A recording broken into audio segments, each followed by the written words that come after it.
Hey guys, welcome back to the Calibrate Tools and DIY channel, live every Tuesday. When I try to be as consistent as I can. Uh, every Tuesday at 7 p.m. PST. Anyway, guys, how you doing tonight? Figured I'd dive into a topic that could be a little touchy, could be a little sensitive, but that's what I do the lives for. I don't.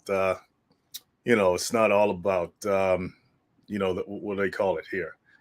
It's not a rosy type of world, right? Sometimes you got to deal with some hard topics to get to the root of the problem, whatever problem that is. So I tackle this on my live at the risk of possibly, offending people but if you want to voice your opinion, you're more than welcome to start your own YouTube channel and own live to refute me. And you can feel free to come into the comments or the chat. I love it when you come into the chat because that's the back and forth is what these lives are all about. It's not just about you know me as a talking head. So the title of this live is "Diversity Went Out the Window in the Trades," and I want you guys to think of this as a Q&A. If you're out there, in the world and you're observing, the world and society, and you're familiar with the trades, you may be in the trades yourself. Is there enough diversity? Ask yourself that question before you assume anything about what I say. Ask yourself the question: do you think that there is enough diversity in the trades?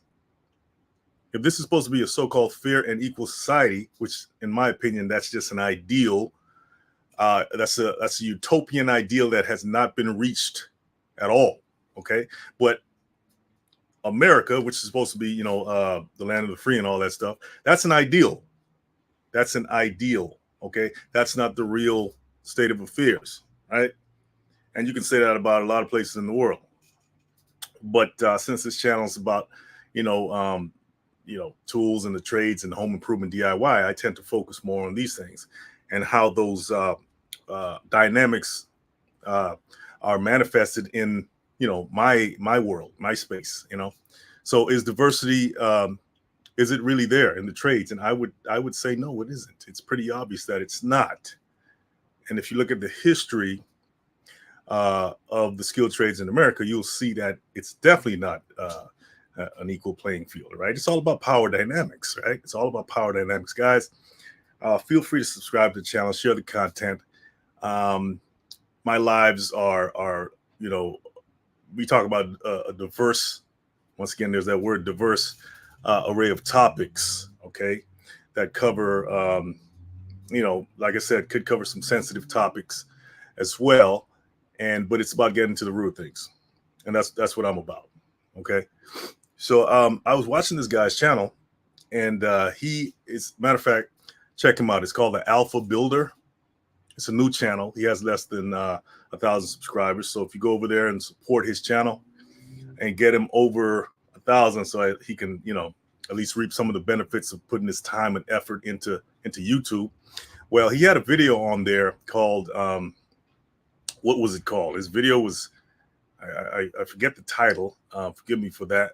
Um, yeah, it says "Black Contractors Are in Trouble." Yeah, that was the title of his video. And I said, okay, let me check out what this guy's talking about. And I listened to him, and he lives in, I think, Alabama somewhere. That's where he does his work, or he has his business. And he was in a Home Depot over there, and he noticed that. Well, first of all, let me preface that the town or city that he was working in is the majority African American. It's a majority African American town. So he was in Home Depot getting his supplies and stuff like that. And he was noticing that he was the only contractor of African American descent, black, contractor in the Home Depot buying supplies in a majority African American city. Now, so he was perplexed by this, and I dare say he was troubled by it because he was troubled enough to make a video about it, right? And he went into the dynamics of why that is and why that needs to change. And I absolutely agree with him. There are not enough African American contractors, black contractors out there getting business or doing business. And you can come up with a range of excuses for this. Some want to blame the contractors themselves. Some want to blame the community themselves. But if you examine the history of the United States, it's really not surprising that these dynamics are playing out when it comes to African American business owners, entrepreneurs, in really any field, right? Any field of business. I mean, if you're not an athlete, or if you're not an entertainer, right? You're in a whole other category of where you have to pretty much fight for your life, just like any other entrepreneur does, but with the added weight of dealing with marginalization, all right, because of people's biases and prejudices out there in the world. You may be just as skilled or even more skilled than anybody else, but because of the existing biases, the existing stereotypes, you may get rejected, right? You may get rejected based purely on your ethnicity, right? And this is the sad fact that a lot of African American Black entrepreneurs experience in this world today. So what does that mean? You know, I'm all about solutions. I'm not about complaining and ranting. But before you tackle a problem, you must first identify the problem, peel back the layers, and see what the root of the problem is. Then you come up with the solutions to it, right? But you first have to understand the depth of the problem, right? So when I get on here, I talk about these subjects when it comes to the trades and all that stuff. That's what I'm doing. I'm identifying. I'm peeling back the layers, exposing the festering sore that is the lack of opportunity that exists. Okay, and that's pretty simple to understand, right? You don't dance around the problem. You don't dance around the problem and gaslight people, right? You don't play mind games. You look at it for what it is, and you understand what is your accountability. What do you have to, how much do you contribute to the problem, and how much are external factors contributing to the problem? Okay. Now this experience, okay, is the history. I mean, you can tie it into all kinds of things, right? All kinds of things, right? But yeah, it's a very real thing. So, like I said, the guy, he was the only contractor, Black contractor in Home Depot, and he's looking around, he's saying, "Well, all these other contractors who are, in an African American city, by the way, that made it even more troubling, right? More frustrating, more disturbing, that his own community would rather do business with others, than their own, right? And I mean, how can you progress economically, right, in this country based on capitalism? In a sense, based on tribalism as well. You can't deny the tribalist nature of this country. And I'm not knocking that. That's human nature, right? We're all tribal at some point. But if your own tribe is rejecting you when you're trying to serve them, what does that tell you? That's just as he put it, you are on the verge of extinction at some point, at least economic extinction. And where does that leave you?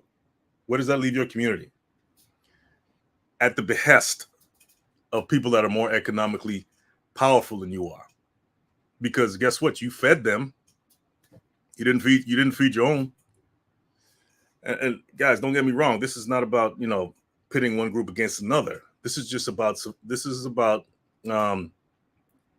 understanding that you have to do business with your own community, right? If you have something against doing business with your own community, I mean, that's to me, that's a psychosis. Where did that come from? And that's all he was pointing out in the video. You have many skilled tradesmen in the African American community who will not get work, because their own community does not support them.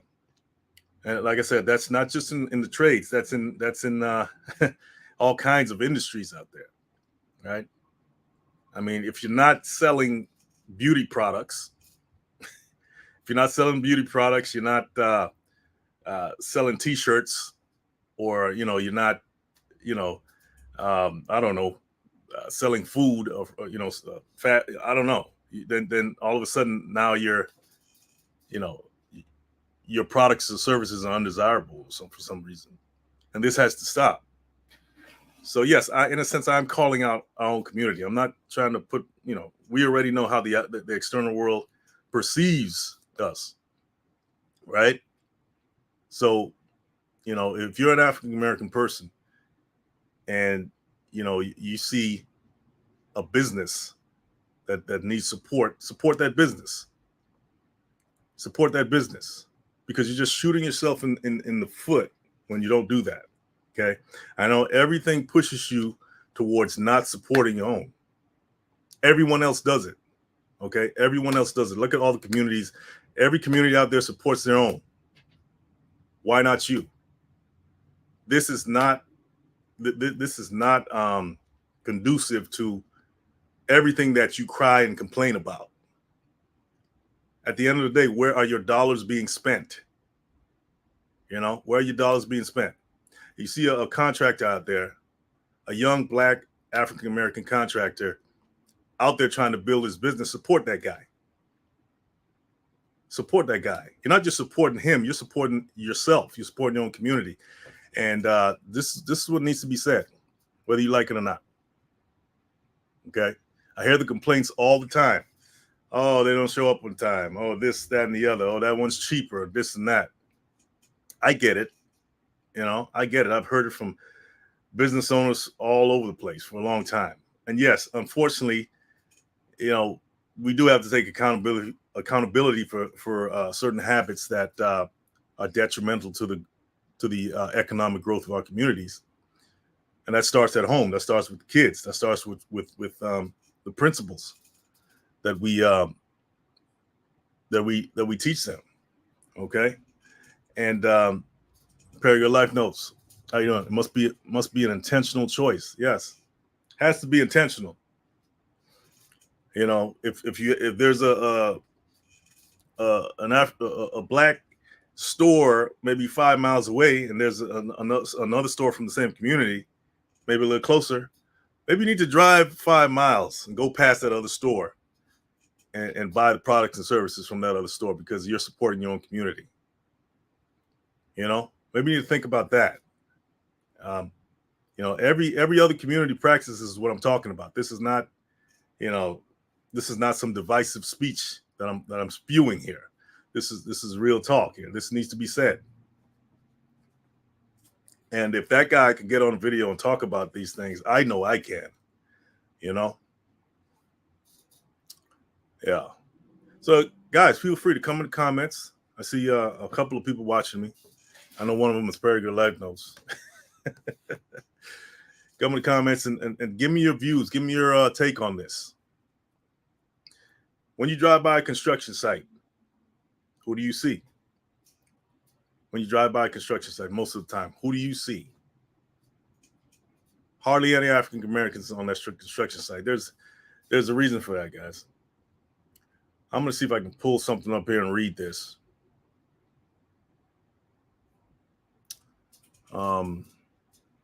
Let's see here.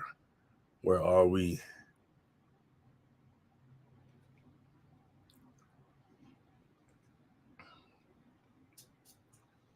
Okay.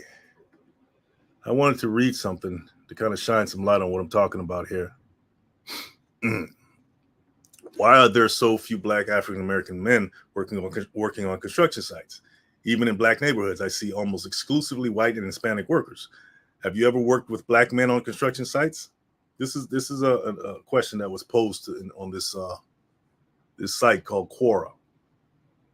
Okay.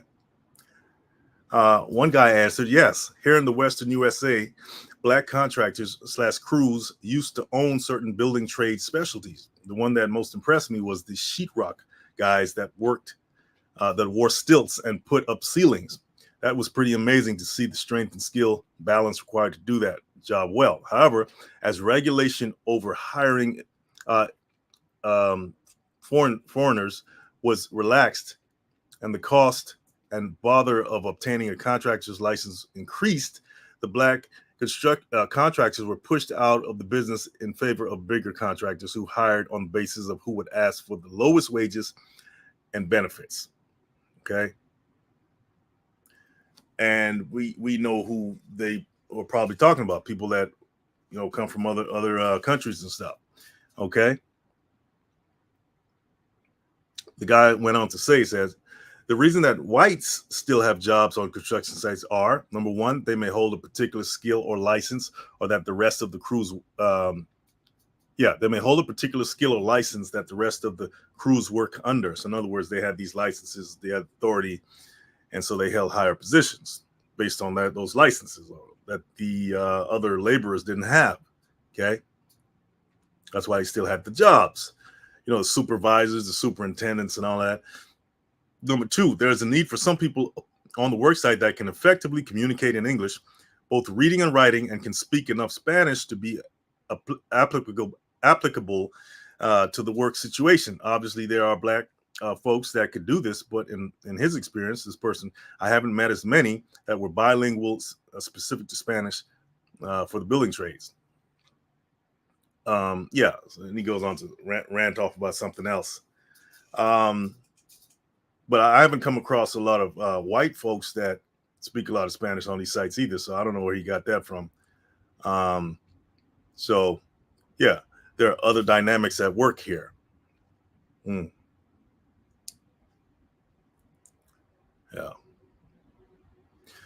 And you have to understand that I don't forget what I read a while back, stating that, you know, at one point, African Americans were not even allowed to be in the trades. They were not allowed to have licenses.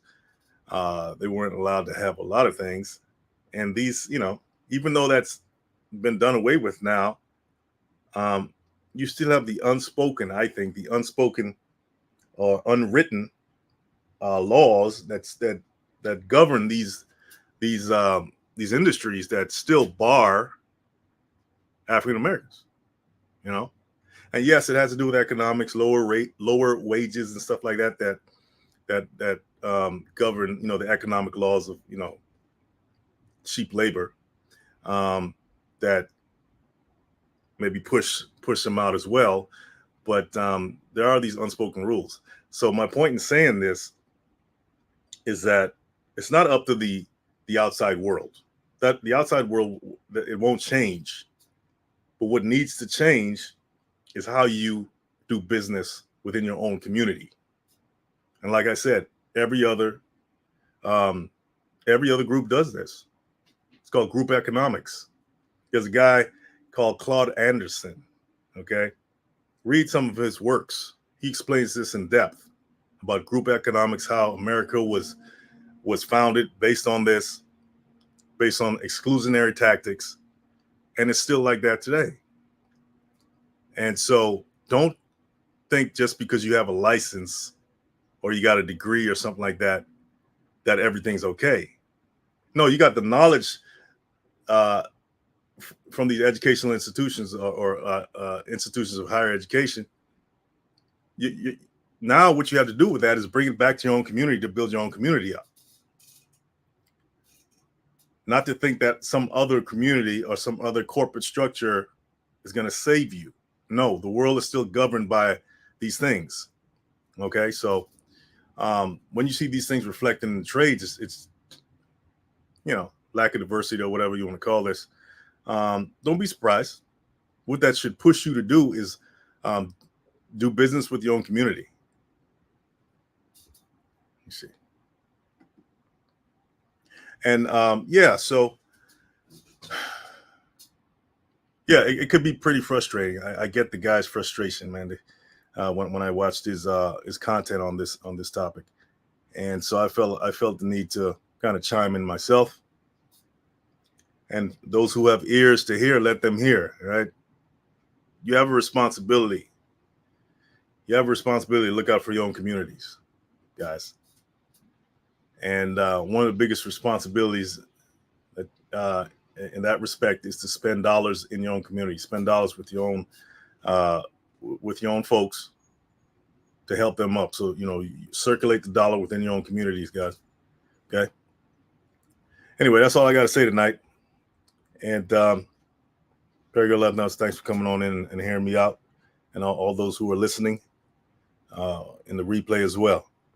Take care. Have a good one.